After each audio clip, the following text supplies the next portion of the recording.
Hello everyone and welcome back once again to the Stitch and Bitch with me at the Twisted Tales studio. I am Jess and today I am still making the cat couch pattern for my kitten. If you joined me for the last video, the explanation for this is that I have a 4-month-old kitten who needs his own couch.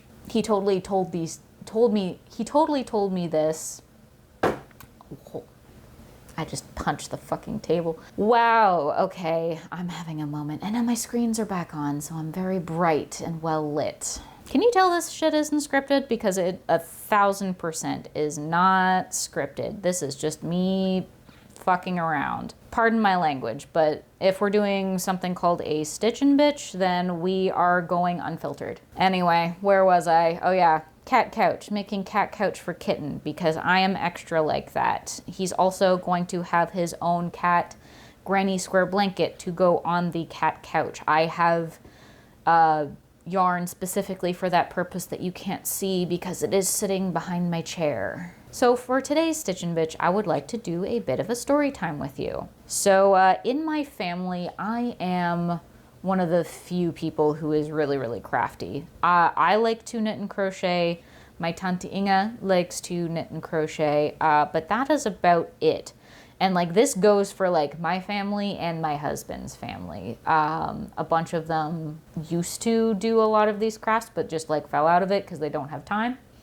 It happens. The point of this rambly explanation is that I end up inheriting a lot of craft supplies. So like this shelf back here, I did not buy most of this. This is not a case of yarn hoarding. I do definitely buy more yarn than I need to buy. This top part of this shelf right up here, that's all stuff I purchased specifically for patterns that I've purchased, or they are like specialty hand-dyed yarns that I am saving for when I find that perfect pattern. The mass majority of the crafting projects, both yarn and otherwise, I did not buy. It's really strange saying that too, because it's like my first instinct is to hoard craft supplies and I'm trying to be so good about it. But then everyone around me is just like, hey, you want some stuff? I got the good stuff.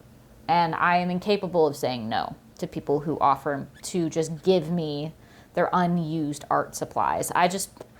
What else is gonna happen to it? It's gonna end up in a landfill, and then that's just wasteful. That's wasteful, that's bad for the environment. They might as well give it to me and I'll use it at some point. Either that or I give it away to other people and the cycle continues. One time in particular that I was given a large amount of craft supplies, and also the reason why I mentioned that I am also the one on my husband's side of the family, I can talk clearly. That's all staying in, by the way. I'm not editing this shit out. So the reason I say this is because my husband's great aunt had passed away. This happened a number of years ago now. So while visiting his grandparents' place, I believe it was, his grandmother had all these bins and bins of craft supplies from his great aunt's place, and they were trying to find something to do with it. I just happened to be there. I just happened to be the only person that they all knew who regularly did crafting stuff, so they asked if I wanted it. And I did end up taking it. Actually, his grandmother ended up sneaking a few extra tote bins, like the big Rubbermaid tote bins worth of stuff, into the back of the car while my husband wasn't looking. It was pretty funny. We got back home and he opens up the car. He's like, this is way more than what was in here when we left. Yeah, so needless to say, lots of this stuff back here actually came from that haul, especially the stuff. It's kind of hard to see in the frame, but there is a basket here that is just full of like notions and stuff like that for knitting and crocheting. Like probably 80% of the items in that basket belong to my husband's great aunt. But she had more than just knitting and crocheting stuff because she had a very particular hobby. She really liked to make dolls, which is, totally not creepy at all and totally not how you end up with haunted craft supplies. So as part of her doll making collection, she had very, very small gauge crochet and knitting needles so that she could like literally knit tiny socks and tiny dresses for these dolls that she was making. And the funny part of this collection was that I also inherited a big trash bag full of doll parts. They were made out of that like vinyl rubber stuff.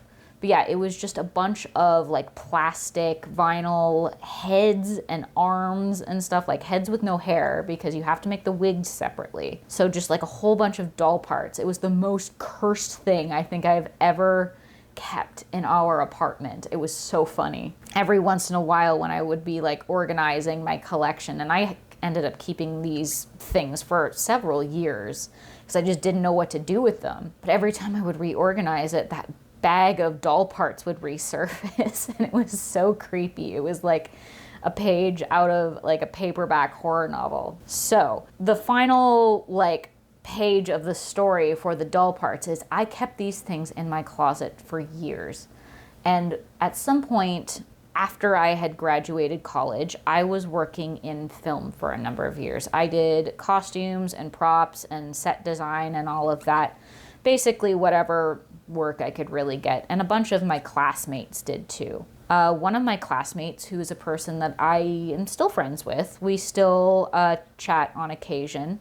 She was doing a set dressing for like a haunted house slash like haunted child's bedroom sort of thing. And she was looking for stuff to decorate this set with. So she was just collecting all of this old furniture and old toys from Goodwill. And she was telling me about it. And I'm sitting there, I'm just like, hang on, I think I've got the perfect thing for you.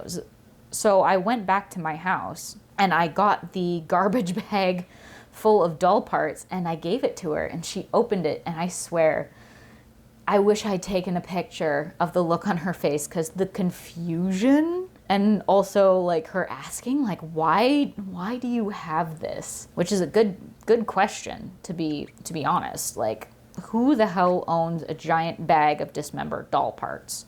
Apparently me.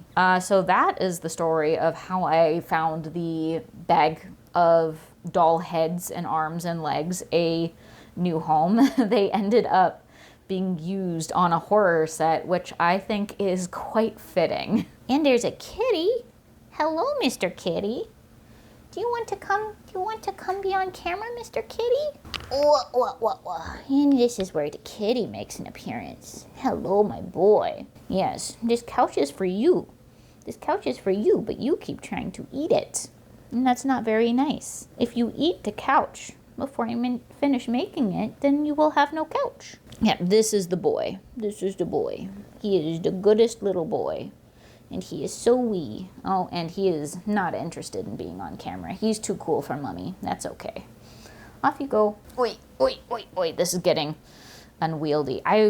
Instructions say to make this about 80 inches long, and I can't fit it all in camera right now, but I feel like we got to be close, right? Like, we got to be getting real close with this. So yeah, maybe in the next video, you'll actually see me like assembling this thing. We shall see. But yeah, let me know if these videos are enjoyable. Holy moly. Also, what needs to happen? Gag reel for all of this nonsense, because English language, what's that? Let me know if you guys enjoy these videos at all, if you find them entertaining, if it feels nice to have somebody sitting here and making something with you and just chatting about life and about crafting and all those other things. I have plenty of stories that I can pull out and plenty of hot takes and opinions that I will gladly share with the universe. So yeah, until next time, enjoy your crafting journey. Definitely let me know in the comments what you guys are working on, because I am always curious to hear what people are making, because I need ideas. I have plenty of yarn here in the background and plenty of different colors, so I need ideas. Putting that out in the world. Until next time, everyone, happy crafting. Goodbye.